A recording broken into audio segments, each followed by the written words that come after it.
And welcome everybody to the Joel Comm Show. Thank you for joining us today for a real special episode because I've got one hell of a cool cat that's with me here. He doesn't need much of an introduction, but I'm going to introduce him anyway. Of course, his name is Kevin Harrington, and Kevin's been a successful entrepreneur for 40 years. He is one of the original sharks on ABC's hit show, Shark Tank, Emmy award-winning show, I should say. He's the inventor of the infomercial. Okay, just let that sink in for a second. He is an as seen on TV pioneer. He's the co-founder of the Electronics Retailers Association and the co-founder of Entrepreneur Organization, which, by the way, I recently spoke at their Houston chapter.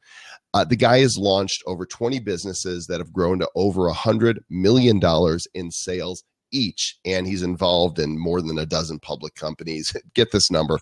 He's launched over 500 products that have generated more than $1 billion in sales worldwide. I can keep going on, but you don't want to hear me. You want to hear from him. So please welcome Kevin Harrington. Hey, man, it's great to be here. Thank you for having me, Joel. Great seeing you recently at a conference, and it's my first time on Blab, so thanks for having me. Absolutely. We got you in. We kind of got you in the back door. And what I'd like everybody here to do is this is a great opportunity. Please go ahead and click the share button over there, and let's tell people that we're live. And I'm going to go ahead and send out a notification as well and let people know that we're here. You are a busy guy. Well, you know, I've got to come. I divide my life into three areas. One, I still do a lot of as seen on TV, infomercials, products. You know, we sell products on Home Shopping Network, QVC, and by the way, all around the world on those channels too. I mean, QVC is in the U.S. They're in England, Germany, Italy, Japan, France, China. So we hit all of those. Plus, we sell all over the U.S. And so that's kind of the as seen on TV side of my business. Then the other third of my life is speaking and getting out there to groups and organizations, schools. I met, you at the Marketing Mayhem event. Next week, I'm at Auburn University. I do corporate events, Pfizer, at AT&T, that kind of stuff, keynotes and things like that. And then the other third of my life is running my businesses that I've invested in. So, because you go on Shark Tank. Oh, I'll invest in this. I'll do that. And so I've got a few of those, and I'm on the board of a number of public companies, and I do a little mentoring and that kind of thing too. So all of that, I did over 100 events last year as part of that 1/3 of my life. So that seems, to raise the bar for me on the rest of it. So it's been a good couple of years recently.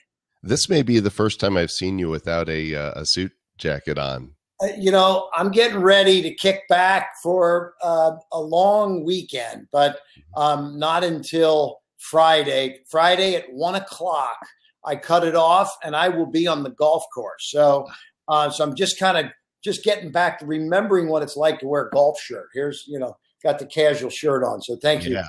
Thanks for recognizing. Yeah, absolutely. I do. Well, people see a certain public persona, and then we also have the unplugged life. And that's why I wear T-shirts, because I'm at home here doing my broadcasts, and, I'll wear a jacket when I speak on stage sometimes, but I'm most comfortable like this.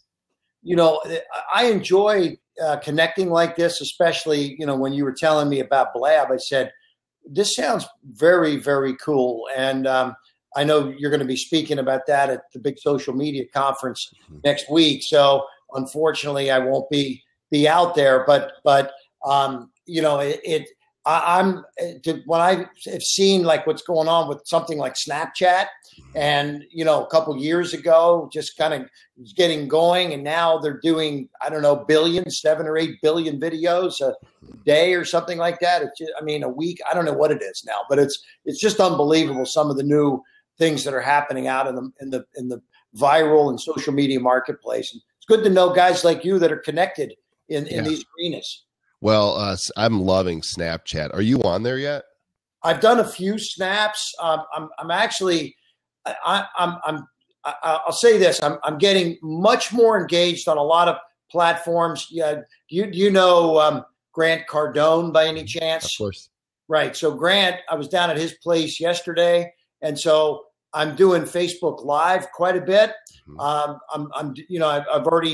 was there. We did an hour show yesterday. We went live on his feed, my feed. 40,000 plus people were tuning in, and then I did a feed today of my own. So I'm learning from some of the best, and Grant he's an amazing marketer. It's great to be able to huddle with some of the guys like yourself and Grant that know this business. I've hung out with Gary V a few times. He's a crazy man. You got to scowl if you're going to hang with Gary. Is he going to be there next week too? Yeah, he is talking at Social Media Marketing World as well. Man, I wish you could change your plans somehow and manage to come on out even for a short time. Well, I think it starts Sunday night. It was like Monday, I think. Sunday night is the big party on the USS Midway, the retired aircraft carrier that's there. They basically take over the whole thing, and then Monday and Tuesday all day is the event. Well, I'll take one more hard look at the calendar, and it's when I first heard about it, I said I got to try to make it, but I had 2 or 3 things that were preventing that from happening. But I know you guys will have a good time, and maybe you can send me some live video from there if I don't make it. So, but give me another chance to take another look. You got another chance. Well, okay. Listen, this is a great new platform, and you might find useful for yourself as well. As when you think about being the inventor of the infomercial, this is not, broadcasting is not a new medium to you. But now we're shifting it, and everything's going towards digital and the web. And I bet you're already starting to see how somebody could use a platform like this to do interviews and to share expertise. No, absolutely. I love it. I mean, it's we're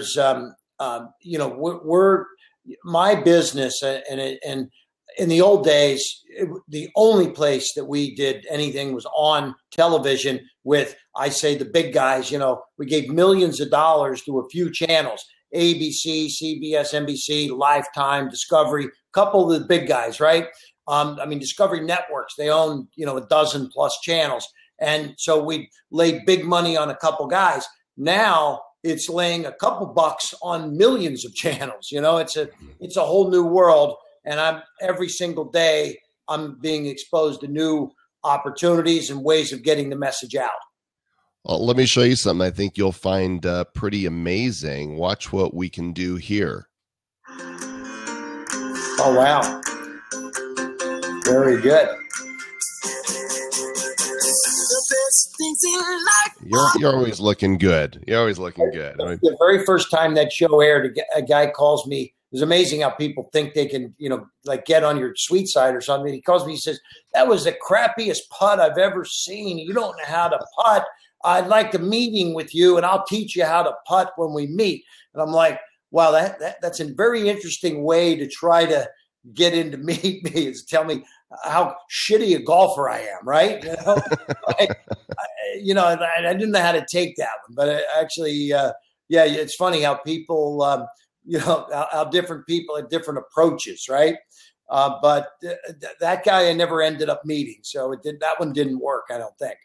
This is going to be a different kind of interview. I know typically, when I get interviewed, people like, tell us how you got started and blah, blah, blah, blah. We're just going to have a conversation here. The things that interest me, and what we'll do here in a little bit is I'll open it up so other people can jump in. There's 2 more seats, and they might want to talk and ask you some questions as well. You get pitched all the time, right? Is it like a daily thing? Oh yeah. I mean, I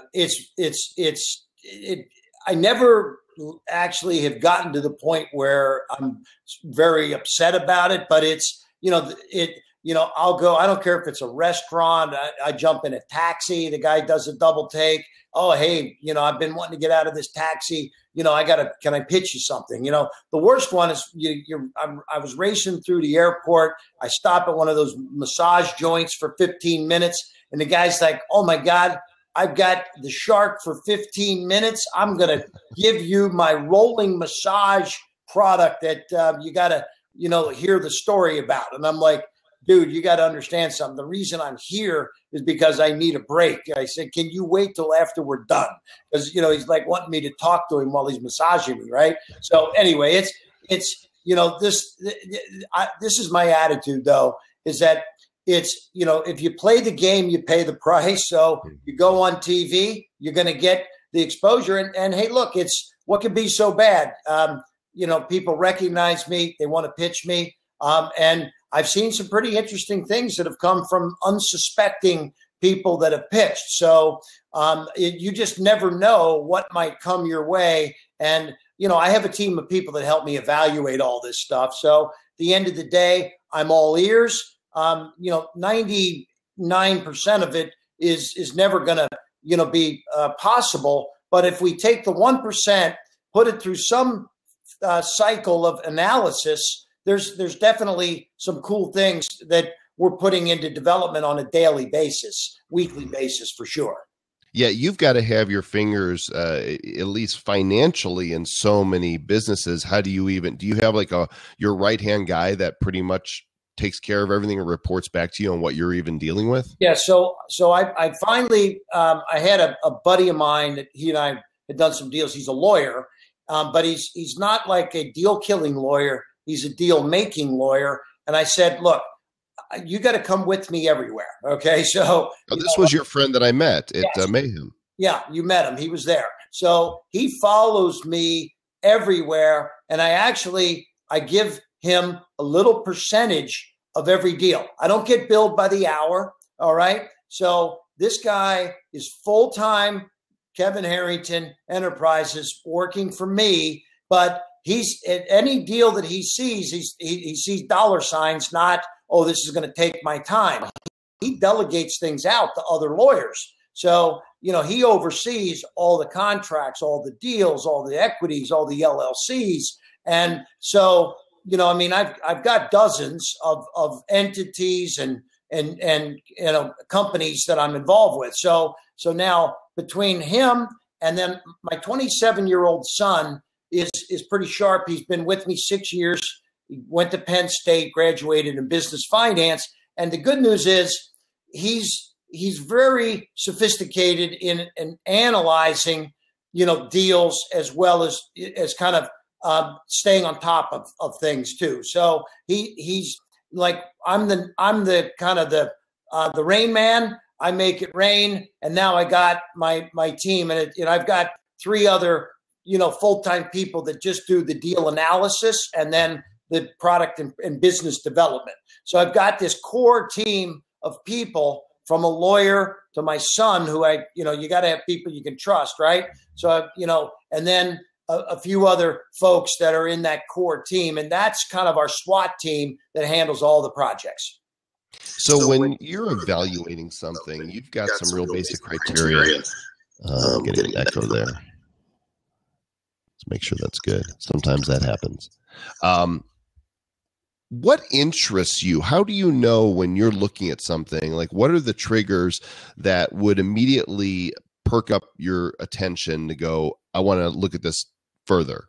So just today, I had a meeting, and my son wasn't here, but Jimmy, my lawyer, he lives in Houston, which is, unfortunate because we all fly around a lot. But he, I had Jimmy come in. He came in for a couple of days this week because when I have meetings, and I live in St. Pete, Tampa, I got off of a week of travel, got home. So I love dealing with public companies. The reason being is they've got basically a tradable security, and generally a public company that wants to do something, it has some available either stock or options in order to get you excited about being involved with them. So if you look at the Tim Ferrisses of the world, the Gary V's, these guys have made a lot of money in the stock market, and I have too. I've taken stocks, one company, from $1 a share to $20 a share. and had millions of shares. Another company from $1 a share to $18 a share had millions of shares. These are the kinds of things when somebody tells me they've got a small public company and they want to get me involved. I like to look that I speak at AT&T and Pfizer and those companies. They're not giving me stock; they're paying me a fee. But when I get involved, I mean, I had a little public company out of Boca Raton. I'm on their board of directors. The stock was 10 cents a share. In 2 years, it's gone to over $2 now. So that is exciting to 20x a stock price. That and know that you're one of the owners. That's a cool and very as an entrepreneur, there's no feeling any better knowing that you're riding that as it goes. So that's on the public company side. On the product side, I look for something that's unique in the marketplace that has some unique positioning and solves a problem that is not being solved currently in the marketplace. So, and believe it or not, some people think, geez, how can there be, new inventions coming out all the time? But I mean, it's crazy stuff that happens. I mean, I'll just give you one example of something recent, then, I'll flip it back to you. I think I'm talking a lot here today, but no, that's why you're here. We want to hear from you, not me. These two kids came in their 20s. They have this invention, and it was patented. And at 4:00 in the morning, you wake up, you got to go to the bathroom, you walk in, the motion activation of being near the toilet turns a light on inside the toilet bowl, and it illuminates your toilet bowl. It's called Glow Bowl. And these guys, they're like, hey, what do you think? And I'm like, you know what? They had tested a little bit here and there. And so we did some more testing, and the results were just unbelievable. The return on investment on the media, et cetera, et cetera. I mean, we're selling, I think it was 80,000 pieces last month now from a dead start, right? So, I mean, there's nothing more exciting than taking something that turns your toilet bowl into a lit up toilet bowl that you start making millions of dollars off of, right? So does the light go right under the rim then? Is that how it works? It hangs on the side of your toilet. So the motion activation is out to the front, and it goes over the rim with the light. There's a little stem that goes over the rim, and that's what holds it over the lip of the bowl. And then the light is inside the toilet, so it just lights up the whole toilet bowl. If you could do a licensing deal with the poo-pourri people and have a little injection system that when you put the seat down, it automatically, injects some of the poo-pourri over it so there's no odor. Now you got a 1-2 punch. It's called multifunctionality, So, right. And that's, a lot of times that's what people do. They invent something and then add a second function to it. So, that's not a bad thought. Thanks for the idea. The poop. Yeah, absolutely. That's what I do. Yeah. I'll share something with you. So back in 2010, I wrote a book called Ka-Ching, and right. I loved Staples' little easy button. This deal right here. That was easy. Yeah. I thought that was the coolest thing. I still think they're using it wrong. I don't know why they don't have those things tacked down at every counter. So after a customer checks out, they hit that button and reinforce the brand again and again. Yes. But I went looking for a ka-ching button because I wanted a little cash register button that when you pushed it, it would make the ka-ching sound. There was no such thing. So I actually had them made. Wow. Nice. Hey, how about that? Always there's always there's a gap, right? And that's what we do is we fill the gaps. Yeah. No, I mean, and by the way, that's not like a lifesaver or, it's not something that people have to have, just like the toilet bowl illuminator. But you know what? If you can give them a little smile or, just a little bit of, gleam in their eye that this might, be something fun or solve a little problem. That's what I consider myself, one of those kind of guys. I solve problems, make people smile, and I sell things they don't have to have, but they want, and they're willing, to pay for it. I mean, if you look at most of the as seen on TV products, that you didn't wake up that morning thinking that I have to have that toilet bowl illuminator or whatever, right? But it's, once you see it, hey, for $14.95, and by the way, we're selling 2.7 to each customer. So they're not only loving it, but they're buying more than one. Perfect. Yeah, I know. And you're like the little kid in the candy store as you're laughing like that, because it's so fun when you find that thing and it hits. I mean, look, I go all the way back. I can talk about it going back to the mid 1984 when I first started doing this. I had really no idea what would work. I mean, I had a fishing lure that I like. The guy walks in my office, puts a lure on my desk, and he said, "This is going to be your next $1 million product." And I looked at him and I'm like, "Why?" And he's like, "Well, I've reverse engineered this and rigged it such that when it hits the water, it swims away like a wounded fish. It's called the flying lure." And so I'm like, "Look, let's give it a try." And we took it out. We took a big fish tank that was about 30 feet long at one of the fishing shows, and we cast a regular lure out. It dropped straight down, and no fish were biting. When we cast the flying lure into the same tank and it swam away, 2 fish attacked the lure at once. And I'm like, that's proof positive that this is going to be a winner. And all the fishermen standing around like, "What's that called?"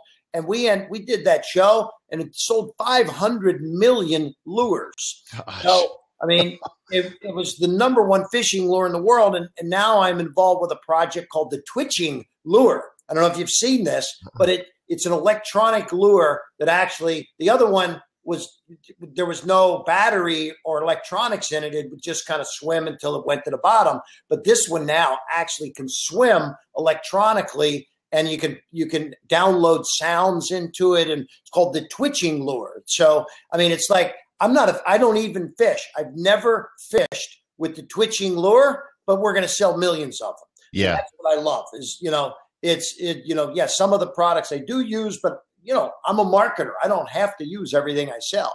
That's right. You just have to see the market. Well, one of the beautiful things about this platform is that we actually, just like late night talk radio used to be, we can actually bring in callers, and from the comfort of your own home, you get to say hello to them and they can say hello to you. So, hey, Matt, how's it going? Hey, good. Joel and Kevin, how are you guys? Matt, good to see you, buddy. How's it going?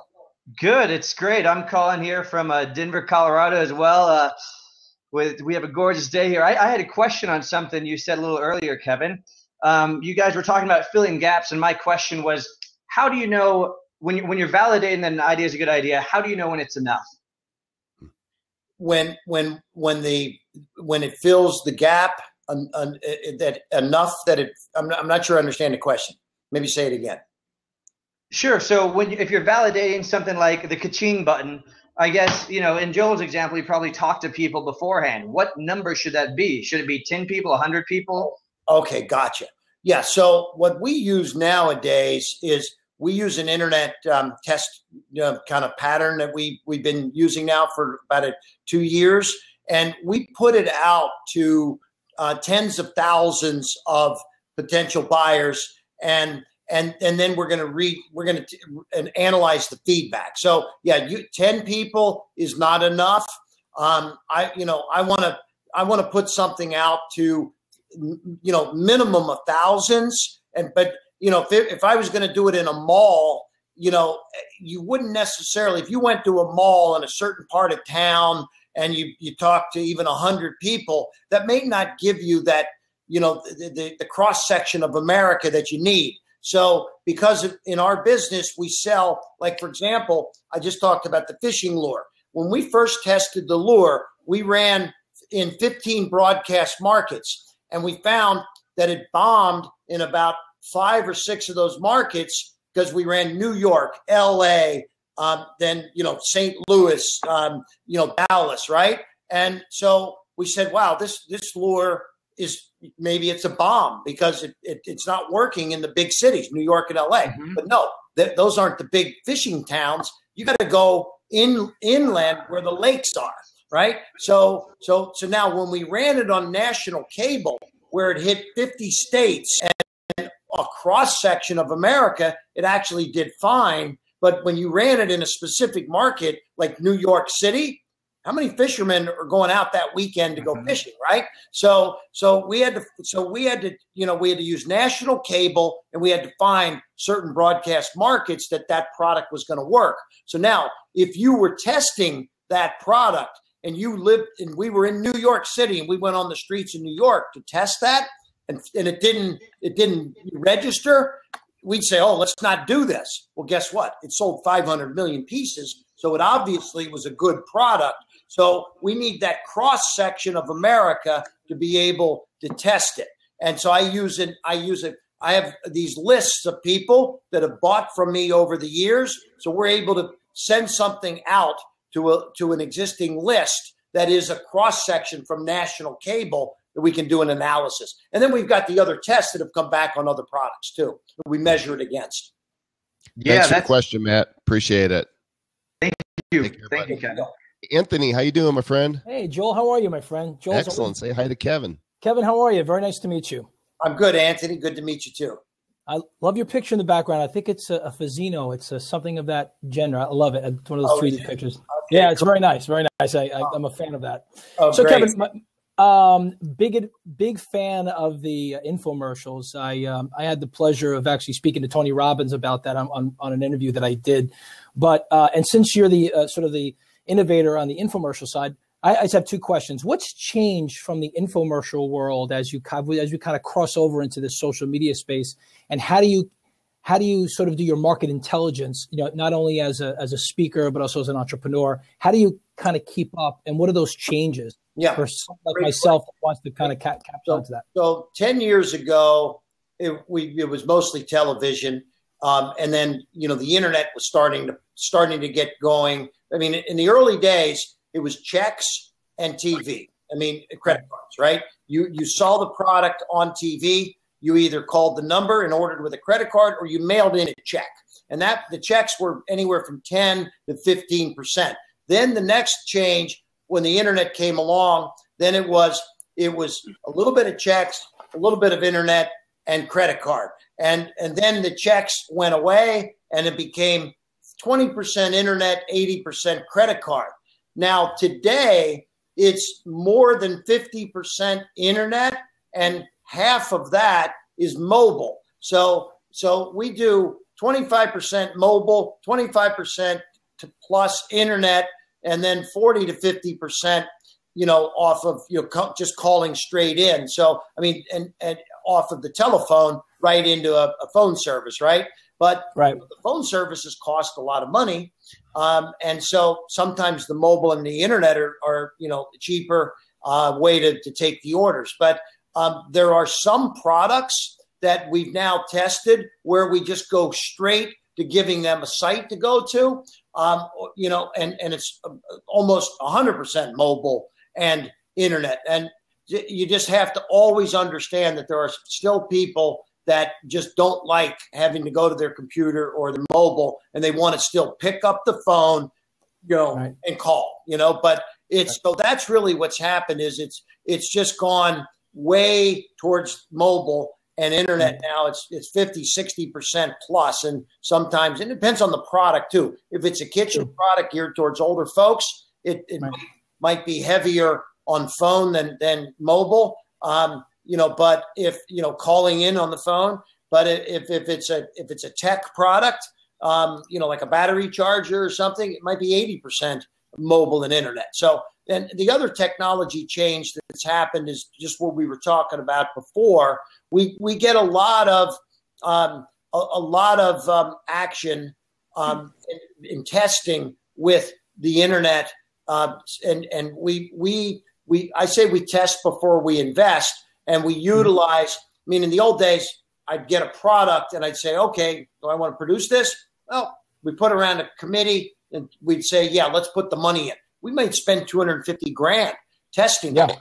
We had to put it up on TV. Nowadays, what we do is we put it out to a test site, and for $1,000, we can get a pulse, positive or negative, right? So we got a lot easier way. The internet has given us so many amazing ways to test before we invest.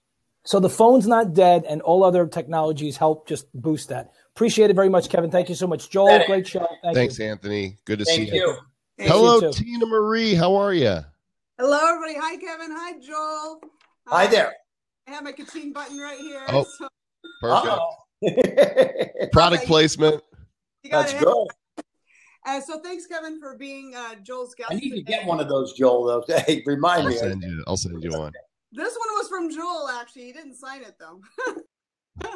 So a couple of things that I'm running into and working with clients, I help them launch into the marketplace, be it big box stores or web or bricks and mortar for their own use inside their own salon or something like that, is that we're running into issues with product education. And so when we're out on Amazon or let's say Big Fly or something like that, there's not that engagement with the buyer to help them, to educate them on the use of a product. So we have to get very clean on our delivery, on our design, on our wording. I'm wondering if you could talk to, before whatever, we were just talking about the infomercials, we had this wonderful engagement with people to educate them on how to use the product. And now we're needing to convey that message in very short sound bites or visual bites. So if you could speak to that, that would really help me. Well, so I think I hear what you're saying. So is this when people are walking into a store you're talking about, or they're going to a website? Either a store. It seems like websites are dead for the most part for people to get to, unless you have a lot of high traffic SEO. I'm talking about like Amazon or Big Fly or, any of the big stores that are online where people buy. Yeah. There's very little interaction to help educate onto the use of a product. One of the things I'm a big proponent of using video to support the sale because, look, I come out of the shooting on video business on, for TV, but, like, for example, Home Shopping Network, you go to hsn.com, you see a product, let's say it's a beauty product. You get to click the button and watch the video, and they'll have a condensed version of what was on air, and it may be a 3-minute video that you can watch as they apply it and demo it and all of that. So, I have a website I'm involved with called Star Shop. It's a mobile shopping app. It's a website also, but we said, hey, look, you put a celebrity's product up there. Flo Rida, he's got some new Bluetooth speakers, but we went to Flo Rida's house and actually shot him, using them in his house and having fun with them. And he's like saying, hey, let me show you how I use them in my home, and boom, boom, boom. So, that's kind of, I still believe that video will greatly enhance the sales because you're getting visual, you're demonstrating, you're able to bring it home. You're creating that experience. Exactly. So I love it. Yeah. And I know I'm working with the MegaCast, and so I'm an investor. So want to say, shout out to Jesse Dillon for bringing you on board. So thanks for helping us. Jesse's he's amazing. So you bet. I'm glad to hear how everything went good. Making busy. A lot of stock. I wanted to do well. Okay, good deal. All right. Well, thank you, Joel. Thank you. Thanks, Tina Marie. Appreciate it. Good to see you. Good to see you. Chris asked a question here from the side. When you have a scalable proof of concept model that converts well in regional, when do you approach new markets, and how do you increase your price points to meet the demand of the additional workload?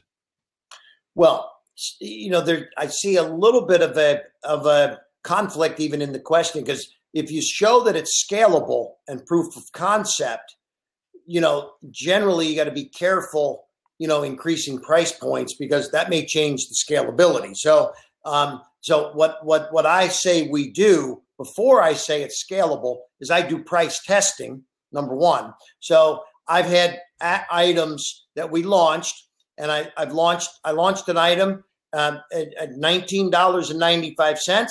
It did well. I said, let's see what the price elasticity is on this product. We tested 29, then we tested 39. Now, the 29 didn't do as well as the 39, and actually 39 became 2 pay 19 because the higher the price point, the more credible the product actually became in this particular case. So now if I can get $39.95 and not lose customers, that might be the price to roll out. So I mean, this is one of the things, that we do in our business. We love to price test, but you also got to understand, are you going to get knocked off?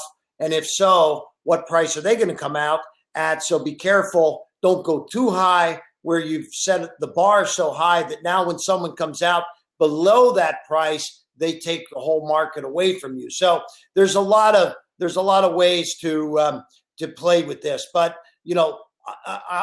I'll just getting back to the regional question. If we have something that is scalable and regional, we start testing national immediately, because I need to know that generally, let's put it this way.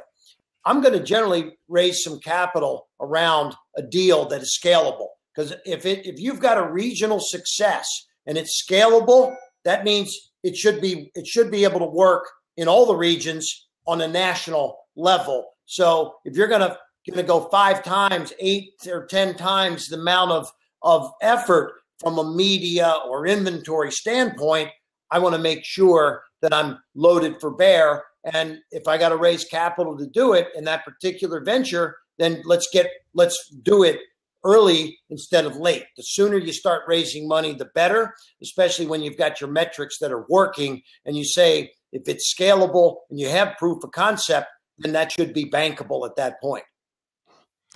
So Brandon asks, other than Shark Tank, where is the best place to pitch your product to an investor? Well, I'll say this. And by the way, Shark Tank is a really tough place to pitch because they get 45,000 plus applications a year and they take less than 200.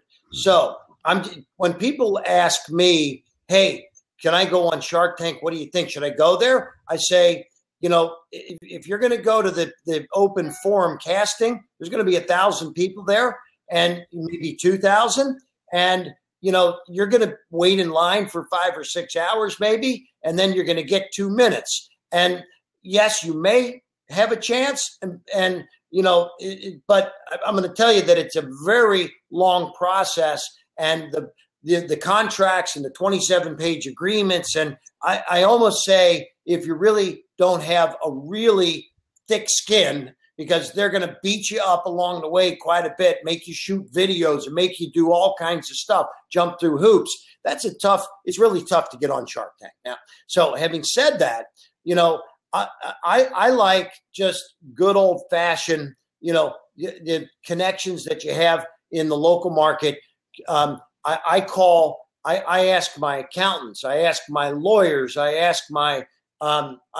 go to chambers of commerce meetings. I'm on a couple boards, several that, there's always investors there looking for opportunities and deals. I'm part of as one of the original founding board members of the EO, the Entrepreneurs Organization. I think you mentioned, Joel, I belong to a lot of, I go to a lot of these EO groups. I think you just said you spoke at one recently. Yeah, Houston. Spoke at one in Shanghai, spoke at one in Melbourne, Australia. And these people, every single one of those EO groups, they've got people that will invest in your idea. And I say it's not a slam dunk, but these kind of meetup groups, right? There's always a lot of really good connections in some of the local markets. And that's part of the challenge you run into with Shark Tank. Let's say you live in, Portland, Oregon. Shark Tank's probably not going to be up there looking for pitches, right? Mm-hmm. So where do you got to go? You got to go to LA. So you got to travel. There's plenty of people in Portland, Oregon that you can get your investment in front of that might be interested. So there's also a lot of these angel funds.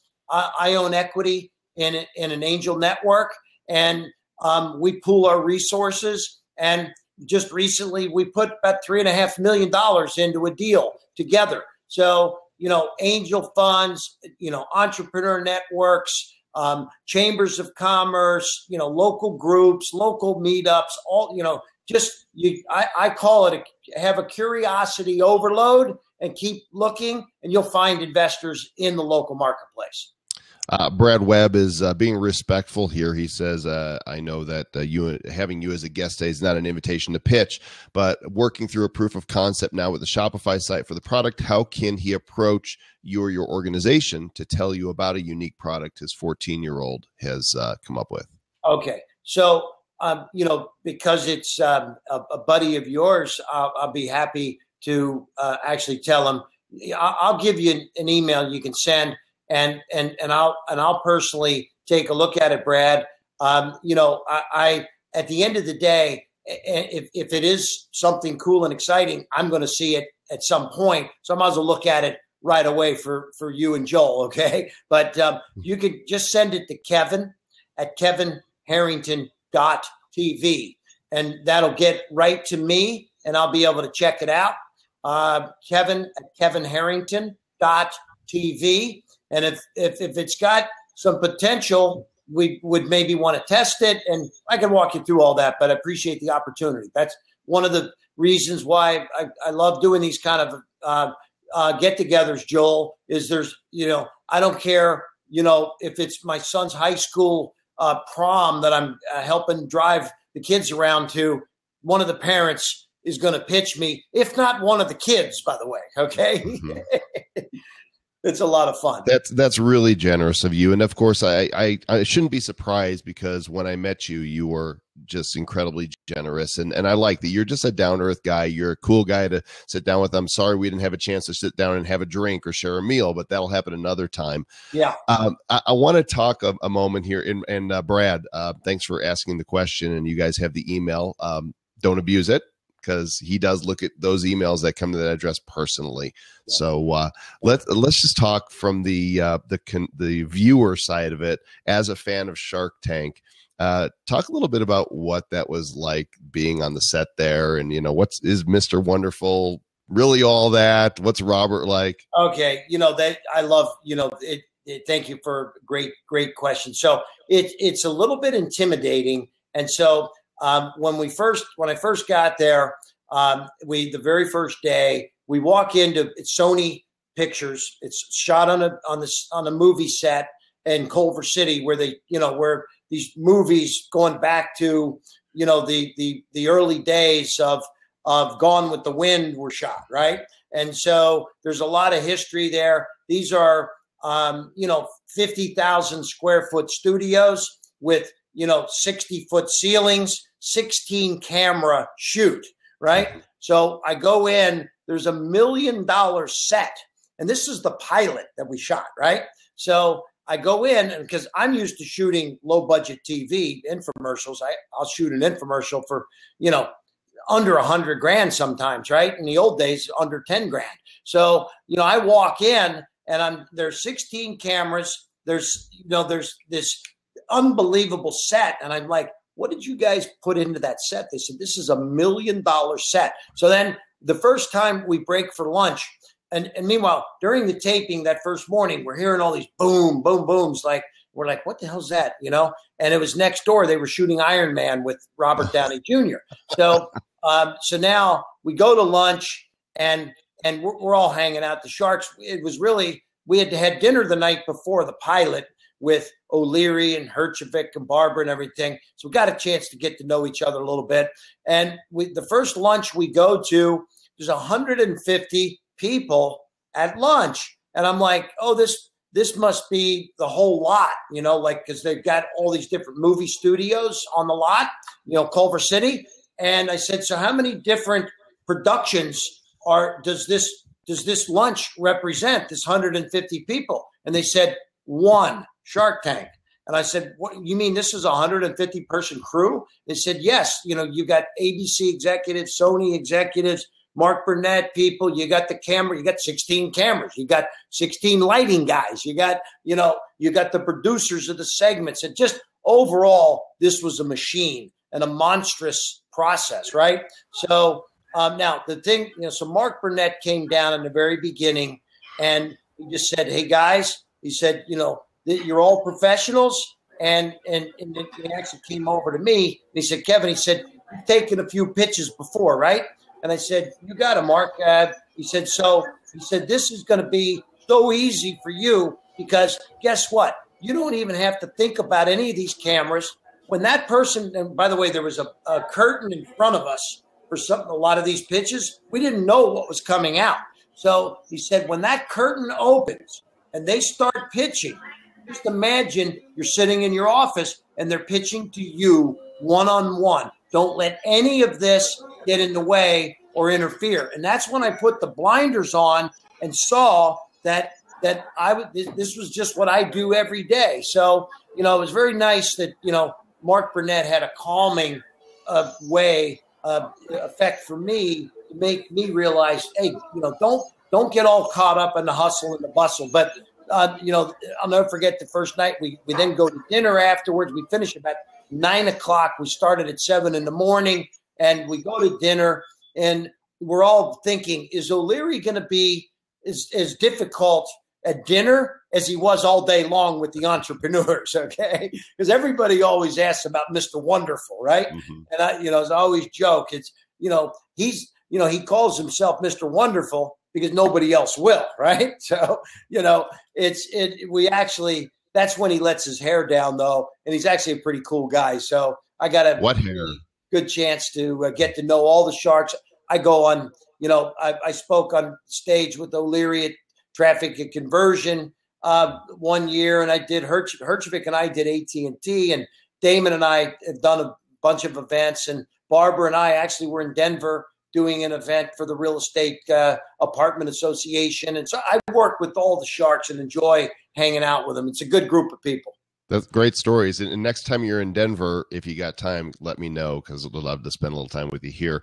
This is my buddy Croy Sather, and Croy is a real interesting cat. Not only a guy with a big heart, but he's the marathon man, Kevin. He holds the record. He ran 100 days from coast to coast, the equivalent of a marathon a day.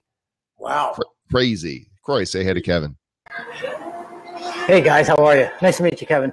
Hey, Croy, congratulations on that feat, man. That's pretty cool. Thanks so much. We've actually met a few times at Dave Van Hoos's events in Tampa. Sure. So just briefly, we've said hello, and that's about it. Yeah. Dave lives just, not far from me right here in St. Petersburg. Not very nice. Probably have a lot better weather than we do. Yeah. Where are you from? Connecticut. Okay. I was just up in New York, and there was little like snowdrops hitting when I was leaving. So, that's why I love Florida. So, and like I started off, I'll be on the golf course on Friday afternoon. Very nice. Very nice. Awesome. You got a question, Croy? I do. My question for you is, when is it smarter to grow slowly on your own without an investor or without a shark? When is it smarter to do that and stay with it? I have a concept that was on Kickstarter. It hit number 9. It was very, very successful. Had some growing pains through that sudden burst of sales. Now working out ironing some of that stuff out. So when does it make more sense to stay slow and grow? And then at what point is that big sign saying, hey, we should join up with someone else? Well, one of the variables that I look at there is how quick can somebody knock you off or, duplicate what you're doing. And so if you're under the radar and keeping it low profile and building, your infrastructure and all that, that's maybe okay. But if in my business, if I get out in the public, if I put something on HSN and now it's public domain and people see it and I don't have IP protection, I mean, even with IP protection, I may get knocked off. So, I'm very sensitive to allowing, I've had several situations where I launched the product, was not prepared to take it all the way to the max quickly, and other people came in, knocked me off, and they hit the market, and they got there fast and furious. I ended up selling 500,000 pieces. They sold 10 million, but I created the market. So that really is very disappointing because in my business, you got to, you make your money on the big winners, and, you you got 2 or 3 or 4 or 5 losers. And then when the winners hit, you got to be prepared to make it all back, right? So it's sort of like the movie industry, right? So, it's the difference in movies is when you get a movie, it's proprietary, it works. There's not really a knockoff per se. In my business, I talked about this, a toilet bowl illuminator that I'm involved with. We've already been knocked off by 2 guys, and they're both pretty powerful. So we're going hot and heavy now in the market to try to, get to be the number one in the market, but it's yet to be determined whether that's going to happen or not. So, so I think going slow and steady is good if you definitely have strong IP, intellectual property. If not, be prepared to ramp it up quicker because you may have somebody duplicate what you're doing if there's a big upside there. Terrific. I appreciate that. Thank you. And thanks, Joel. Thanks, Croy. Good to see you, buddy. Hard work, man. Thanks so much. Okay, bye-bye. You gotta love entrepreneurism, and for me, it's a lifestyle. I don't know what a job would look like because I've been doing this my whole adult life, and I can't imagine. Now, correct me if I'm wrong, but did I hear through the grapevine that you're working on a Kickstarter as well? So I'm speaking at an event called the Young Entrepreneurs Convention in Des Moines, Iowa. Brandon Adams. Brandon Adams. Yes. So Brandon came to me. I'm like doing the keynote. And so he said, hey, his business is crowdfunding. And he said, is there anything that you'd be interested in crowdfunding? I said, I've been working on a book called Put a Shark in Your Tank. And it's about, it's sort of mentoring, if a shark in the tank keeps you energized and alert, right? So, that's why people go on Shark Tank to get a shark on their team, so to speak, right? And get the Rolodex of the shark. And so I said to Brandon, if you wanted to, we could crowdfund and do a campaign. It's actually going to be on Indiegogo. And we're launching it live in Des Moines, Iowa, on the 23rd of April. And it's going to be really cool because we're going to be doing, you're going to have a chapter in the book. You can shoot a video with me and all kinds of different things that we're going to be doing. But yeah, this is going to be my first ever stepping the toe in the water in the world of crowdfunding. And of course, I've been speaking with Slava Rubin from Indiegogo for many years, and he got excited about his team when they heard about what we were doing. So they said they're going to throw some weight into it. And of course, Brandon, you know Brandon, I guess that's cool to hear that there's a little buzz on it already. So well, how do you think I found out? Was through Brandon because I'm working with him as well. For those who don't know, Brandon is he's the young guy, really bright, lots of energy, and he helped John Lee Dumas with the Freedom Journal Kickstarter campaign that sold like $450,000, I think it was, for a journal. And I came to him with my brand. I have a lifestyle brand that's based on my my Do Good Stuff. Oh, we lost your video there, Kevin. Can you still hear us? He disappeared the moment I said Do Good Stuff. Yeah, I scared him away. Kevin, go ahead and click to join the seat again if something happened there.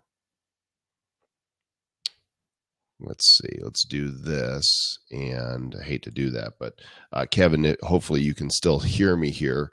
Go ahead and grab the seat. There we go. I don't know if that was the site that did that to you or just user malfunction. Hey, there. Hey, all of a sudden went blank, but that's okay. We're here. So this is my lifestyle brand. Oh yeah, I like it. I was inspired by Life is Good, which I thought I love the Life is Good brand. Love it. I'm in Colorado and we're all about Life is Good. But I thought that's really a brand that looks inward. It's about my life. Right. Yeah. And Do Good Stuff is about affecting others. So I showed it to Brandon and he said, yeah, we're going to kickstart that. So fantastic. Good job. Yeah, he's a cool kid. We're talking tomorrow. Actually, we're starting the ball rolling, and we're launching it in June. Yeah, that's going to be a lot of fun. Fantastic. So, I've got a call coming up shortly, so I know I didn't know how long you were budgeting. We're there. We're there, and I want to respect your time. I want to thank you, Kevin, so much. It's great to see the call-ins and the great questions. You got a very educated following there, Joel. So thank you for including me in a fun day here, and it's a pleasure. And from the minute you and I first met, I said, I know you're the kind of guy that likes to give back also, and I appreciate all of your hospitality. So thank you for having me today. My pleasure. Thanks everybody for joining. Kevin, I'll send you a text. I'll get your address, and I will ship you one of these. Oh, I can't wait. I love it. You can be ka-ching. Everybody, thanks so much for joining us today. Appreciate it. I'll catch you on the next Joel Comm Show. Everybody have a great day. Do good stuff. Up for Joel Comm. I like it. Great time. Thank you, guys. Bye-bye. Appreciate it. Bye-bye.